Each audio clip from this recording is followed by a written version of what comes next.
اس راز کو بھی سمجھو.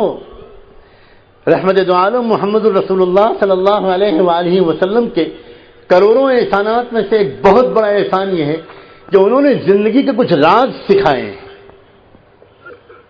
کچھ آرٹ آف لیونگ اور سائنس آف لیونگ سکھائی ہے, انہوں نے جینے کا سلیقہ سکھایا ہے.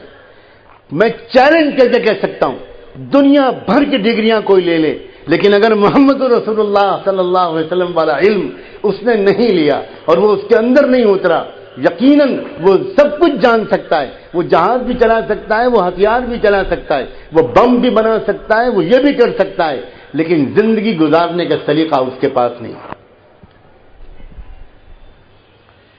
جس کو آپ علم کہتے ہیں نا, علم, میں الفاظ کو ذرا بدلنے کا عادی ہوں اور سوچ سمجھ کر بدلتا ہوں.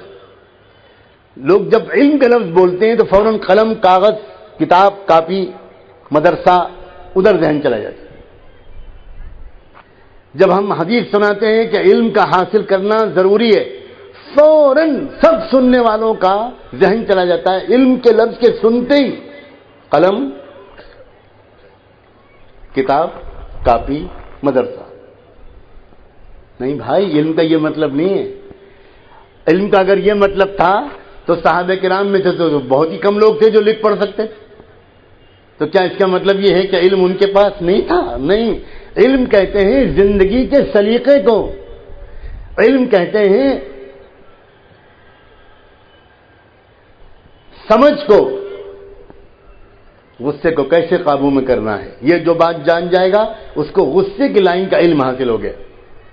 آنکھوں کو کیسے کنٹرول کرنا ہے, جو یہ بات جان جائے گا چاہے لکھنا پڑھنا بالکل نہ جانتا ہو, وہ آنکھ کی لائن کی شریعت کا عالم بن گیا. دل میں سب کی محبت کیسے رکھنی ہے, خود غرضی کیسے نکالنی ہے, اپنے کو بڑا بالکل نہیں سمجھنا, ہرگز اپنے کو بڑا نہیں سمجھنا, اپنے آپ کو بہت چھوٹا اور معمولی انسان سمجھنا ہے.